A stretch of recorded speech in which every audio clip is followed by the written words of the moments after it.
Investigators' attempt to detain President Yoon Suk-yeol was halted this afternoon following hours of an intense standoff with the presidential security team. The 8-member Constitutional Court bench today wrapped up its preparatory hearings and announced 5 trial sessions starting January 14th for the high-stakes decision on whether or not to remove the president from office. A travel ban has been placed on the CEO of Jeju Air as part of investigations into the worst aviation disaster on South Korean soil. Police have also raided Busan International Airport and the airline's office. It's January 3rd, 8 p.m. in Seoul. This is Newscenter. Thank you for joining us. I'm Yoon Jung-min.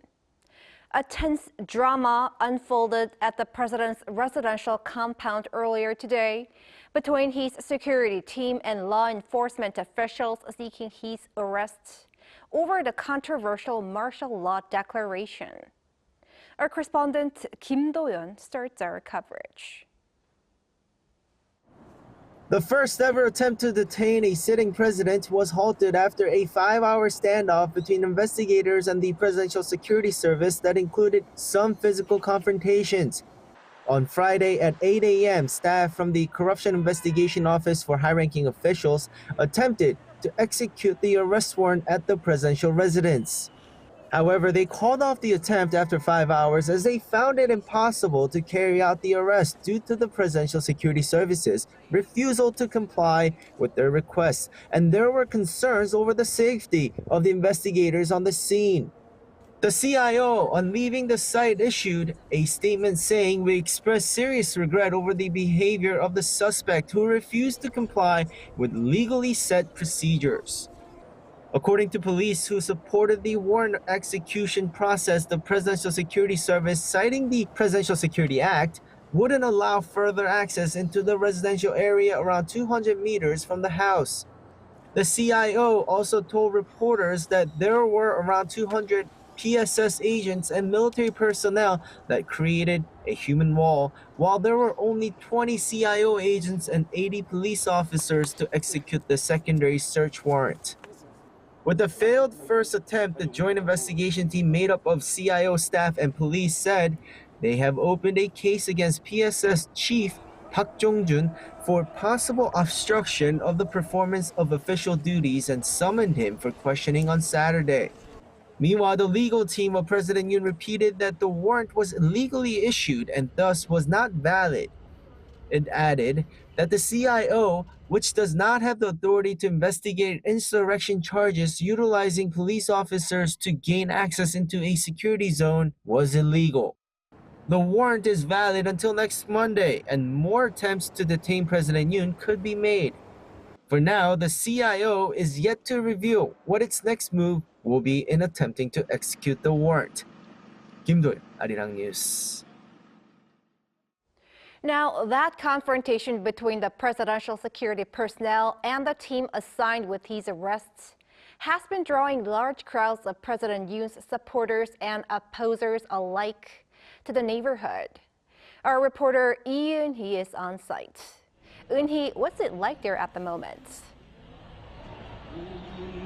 Yes, Jung-min, I've been here since noon near the presidential residence in Hannam-dong, Yongsan-gu District, Central Seoul, where the atmosphere of the rally remains intense. It's been over 6 hours since the Corruption Investigation Office for high-ranking officials suspended its operation at around 1:30 p.m., having been unable to execute an arrest warrant against President Yoon Suk-yeol.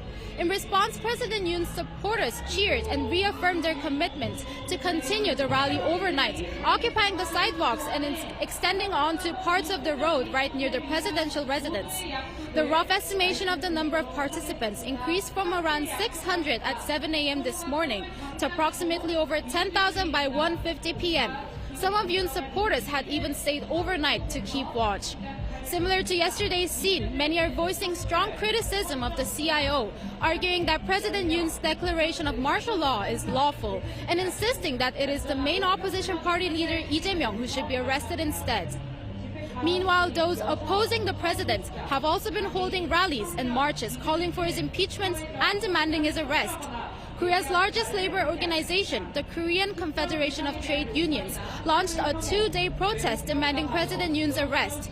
Today's rally began near Hangangjin Station at 3 p.m., which is nearby, and the protesters later marched closer to a spot near the presidential residence to continue their rally. They're currently located right behind me, singing together and making speeches. They're now positioned a bit farther down the road from where the opposing group is holding their rally. Were there any clashes, and what is in place to ensure safety?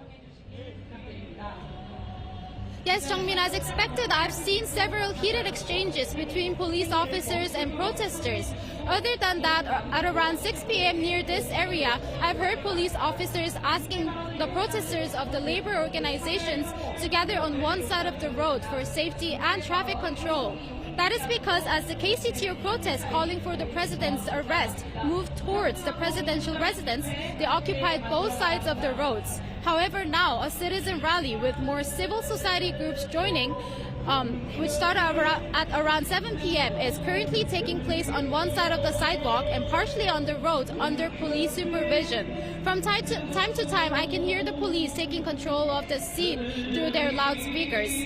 Although the two opposing rallies are being held in separate locations, the police are actively managing the areas in anticipation of potential clashes. To answer your other question about the safety measures implemented for today's rallies, 45 riot police units, each consisting of 60 officers, along with approximately 2,700 police officers, were deployed near the presidential residence. Additionally, over 130 riot police buses were stationed at the scene, and traffic around the presidential residence along Hannam-daero is partially restricted. The police buses deployed by the CIO have now been removed, and vehicle restrictions in certain areas have been lifted. However, the arrest warrant is valid until next Monday, January 6th, meaning the CIO could resume efforts at any time, possibly over the weekend. We can likely expect both small and large protests to continue for a while. That's all I have for now, Jungmin. That was our Ian here reporting live from the president's residential neighborhood. A second pre-trial hearing took place at the Constitutional Court this afternoon. For details, our correspondent Woo Soo-young is standing by live at the venue. Soo-young, I hear today's session stretched on quite a bit amid some tense words between the two sides. Good evening, Tommy. Yes, that's right. So we expected the hearing to last around 40 minutes like last time, and also during the preparatory hearing for former President Park Geun-hye for her impeachment. But today's session lasted around 1 hour and 20 minutes because of these very heated exchanges. And while President Yoon's team, they contested the grounds suggested by the National Assembly's impeachment panel, saying that they're based on media reports and mere opinions, also accusing the media of being hostile to the president. They also contested the National Assembly's decision not to include insurrection charges as one of the grounds for impeachment, saying that it was fundamentally inconsistent with Parliament's resolution to impeach the president. Now, when one of the presiding justices pointed out that Yoon's team had not even offered a basic stance on first why the martial law was ordered and also why troops were sent into the National Assembly, Yoon's lawyers said it is simply impossible to offer a basic opinion and that as much as the nation's leader faces impeachment, the proceeding must be taken all the more seriously. Now here, the National Assembly's representatives accused Yoon's team of delaying tactics, which of course the team denied, and they said that they've been strenuously preparing for the trial. However, as Yoon's legal team walked into the court for the hearing, attorney Bae Jin-an appeared to suggest that they will continue to contest the proceedings. Without a proper evidence review, merely because a few Constitutional Court justices are nearing retirement, the process is being rushed. I won't use the term hasty, but if this process concludes that quickly, it defies common sense. Despite the trade of tough words, the hearing itself, though, ended inconclusively. That's right. So once again, the court tried to outline the main grounds for President Yoon's impeachment trial, as well as draw up a list of evidence and also witnesses that the two sides would like to present throughout the trial. However, the grounds for impeachment were not finalized. I mean, last time, the National Assembly's impeachment panel, they called for the declaration of martial law, the proclamation of martial law rules, the lockdown and disruption of Parliament, and fourth, the search and seizure of the National Election Commission as the main grounds. Today, they said they would like to add Yoon's alleged order to detain judicial figures, including former Chief Justice Kim Myung-soo, as a separate ground for impeachment. Otherwise, the two justices assigned to the case only got as far as confirming and partially selecting evidence and witnesses, mostly presented by the National Assembly side, of course. President Yoon's side did not submit a list of witnesses and asked for more time to prepare their evidence plan for the trial proceedings until the next preparatory hearing. However, the court decided not to schedule another trial preparatory hearing. They're going to go straight into the trial sessions beginning on January 14th at 2 p.m. and the second session 2 days later. Excluding the Lunar New Year holiday at the end of January, the court plans to hold hearings around twice a week on Tuesdays and Thursdays until February 4th. Now, you touched upon this during your coverage yesterday, Soo-young. So we are looking ahead to some tangible advances in legal proceedings then, given the presence of 8 justices at the court now. That's right. So as of New Year's Day, we have 8 justices at the Constitutional Court. Now, of course, that's one short of a full 9-member panel, but it is the same number as when former President Park Geun-hye was impeached in 2017. Now, if we refer to legal experts and their opinions, they widely believe that the court will decide on President Yoon's impeachment before April 18th. Now, that's when senior justices Moon Young-bae and Lee Mi-sun are set to retire, and the court is likely to issue a ruling before another vacancy complicates the process. Now, if we refer to past trials, the court held hearings 2 to 3 times a week for President Park Geun-hye, with 3 preparatory hearings and 17 trial hearings in total. However, the timeline for Yoon's proceedings, of course, largely depends on his team's cooperation with the court. If Yoon's defense requests dozens of witnesses or raises procedural objections, then the trial could face delays. All right, thanks for the coverage, Soo-young. Keep us posted.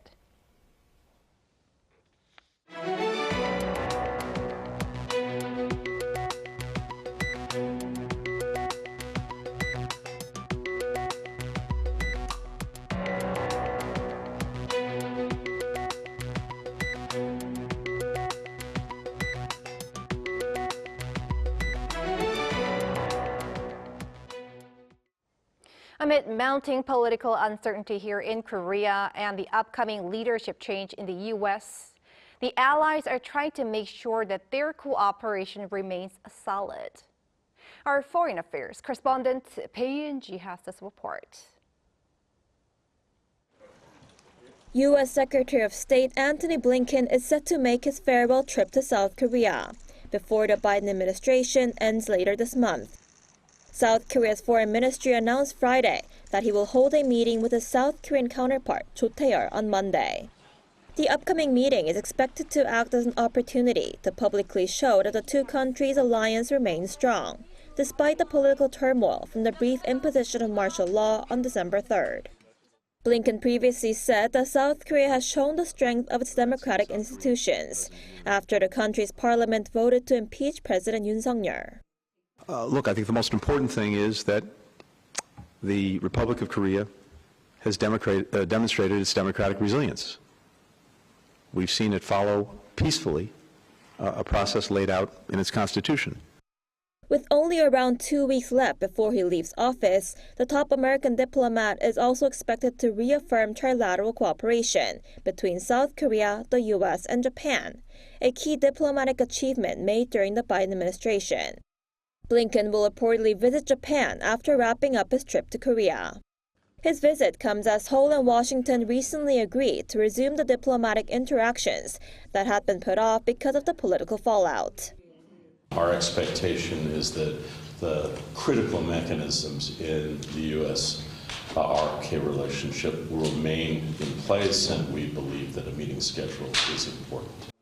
Separately, as South Korea continues its efforts to restore credibility following the martial law, acting President Choi Sang-mok met with the American ambassador to Seoul, Philip Goldberg, and U.S. Forces Korea Commander Xavier Brunson on Friday, and discussed plans regarding the launch of the new U.S. administration.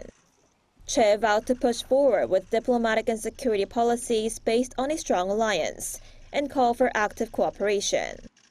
The two American officials also reaffirmed Washington's support for South Korea, as well as its commitment to defending the country. Peunji, Arirang News. In other news, a travel ban has been issued against Jeju Air CEO Kim Mi-bae as part of investigations into Sunday's plane crash at Muan International Airport. Lee Seung-jae reports. The investigation into the tragic Jeju Air passenger plane crash that killed 179 people continues as police issued a travel ban on a person believed to be a key figure in the investigation. The Jeonnam Provincial Police Agency issued the ban on Jeju Air CEO Kim Mi-bae as it investigates charges of occupational negligence resulting in death. Jeonnam Police also raided Muan International Airport as well as the office of Jeju Air. The search and seizure operation was conducted at the Jeju Air office in Seoul and the Muan office of the Busan Regional Office of Aviation. Authorities are securing evidence regarding the location of the airport's localizers and the communication record between the pilot and the control tower shortly before the crash. Airport facilities are managed by the airport, and the Aviation Administration branch office is also clearly involved in matters like air traffic control and other areas. So of course we have to look at them all. This is in order to secure records and documents related to aircraft operations, maintenance and facilities. The Ministry of Land Infrastructure and Transport has also begun an on-site inspection of air navigation safety facilities, including the position of the localizers, which is at the center of controversy in the Jeju Air crash. The inspection will be conducted across all airports nationwide. Investigators have also been able to secure the audio files from the cockpit voice recorder of the ill-fated aircraft. The CVR contains conversations between the pilots, communications with the air traffic control, as well as warning sounds inside the cockpit. With the bodies of victims being returned to the bereaved families, funerals and burials are still taking place. With many of the victims' families still at the airport, authorities have also begun returning items and belongings. Lee Seung-jae, Arirang News. Meanwhile, on a promising note as we start this new year, over 242,000 babies were born last year, marking Korea's first annual increase in 9 years. Lee Yoon-jin has details. For the first time since 2015, the number of births recorded in South Korea in a year has surpassed the previous year's figure. In 2023, there were 235,039 births recorded, and according to data released by the Ministry of Interior and Safety on Friday, in 2024, that figure rose by 3.1% to 242,334. Of the new babies born in 2024, 123,900 are boys and 118,300 are girls. Meanwhile, the number of deaths also increased in 2024. Compared to the figure recorded in 2023, there were 6,800 more deaths, coming to 36,700 in 2024.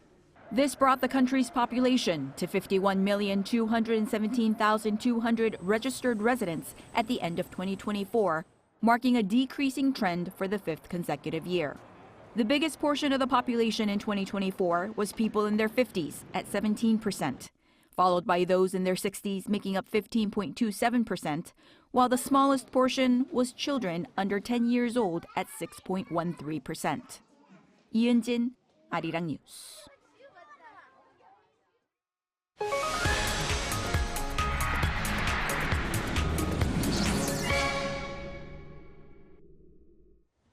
Time now for our weekly arts and culture segment. That means we have our culture correspondent, Song Yujin in the studio. Welcome, Yujin. Good evening, Jungmin. What do you have for us today? So, Jungmin, as you know, today is the first arts and culture of this year, so I prepared a preview of some of the major pop culture events to look forward to in 2025. Let's first take a look. If you're curious about some of the K-culture events and content coming up this year, this is your guide. Starting with K-pop, several big names will be back in the spotlight. The long wait for BTS fans is almost over. With all members set to complete their military service by June, I think BTS-related topics will once again be heavily in the spotlight this year. And Blackpink is ready to be in your area once again.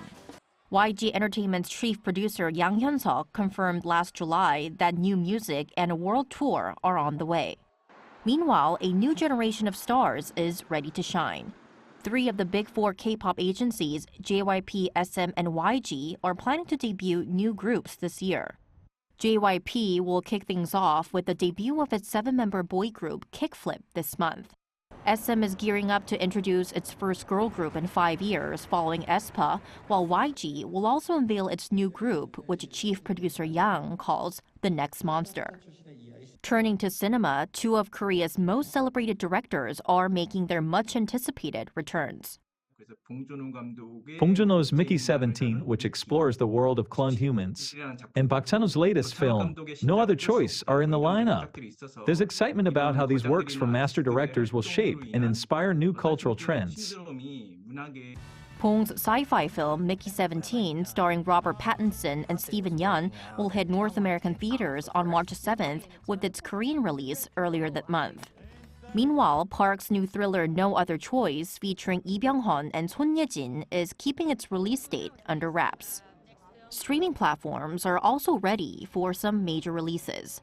Squid Game fans won't have to wait long for the next installment.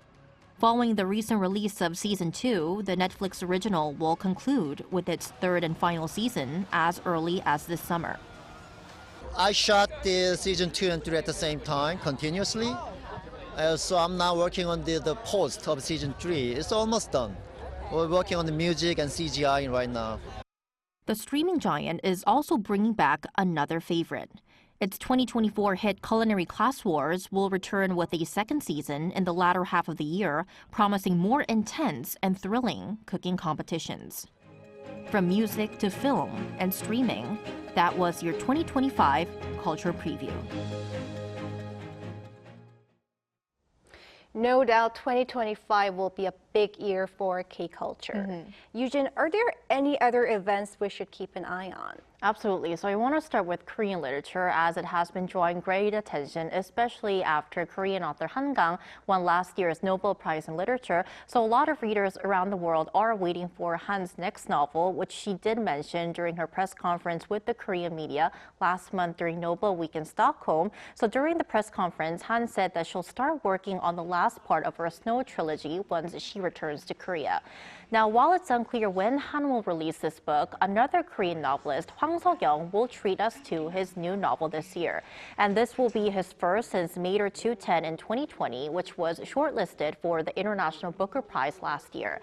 And over in classical music, Im Yoon-chan, who made history last year as the first Korean pianist to win the Gramophone Award, will be the artist in residence at the 2025 Tongyang International Music Festival this March. And also, another star pianist, Cho Sung-jin, is planning a nationwide tour from June to July. Both will also perform at New York's Carnegie Hall, Cho in February and Im in April. And as our culture correspondent, what kind of year do you hope 2025 will be for culture? Well, one of the experts I spoke with, he said something that really resonated with me. So if I may, I'd like to share that. So I think you'll know this really well, but 2024 was a year of uncertainty, politically, economically, and socially. And especially during times like these, culture has the power to bring people together, fostering unity and also empathy. So I hope that in 2025, Korean culture can play a more meaningful role on the global stage, contributing to understanding and also connection in the international community. Can't agree more. Thanks, Eugene, for the report, and I look forward to many more arts and culture segments this year. Thank you.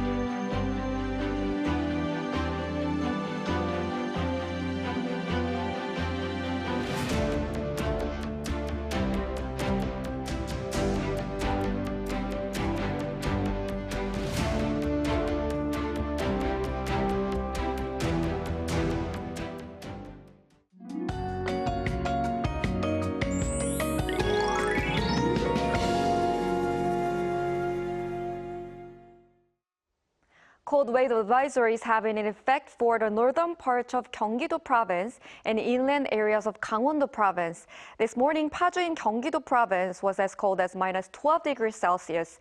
This cold spell will continue throughout the country tomorrow. The air is drying up around areas on the East Coast. In particular, a dry weather warning is in place for eastern parts of Gangwon-do province, and a dry weather advisory is also issued for the coastal areas of the Gyeongsang-do province and Seongnam in Gyeonggi-do province. In some areas such as Ulsan and the surrounding Gyeongsang-do provinces, it has been dry for around 30 days. Please be careful not to cause any fire accidents. The first weekend of the new year will start off at minus 5 degrees Celsius in Seoul and Gyeongju. Daily highs will move up to 4 degrees in Seoul and Chuncheon, Gwangju, Daegu, and Gyeongju, 7 degrees. Heavy snow is expected in the central parts of the country on Sunday. That's all for Korea. Here are the weather conditions around the world.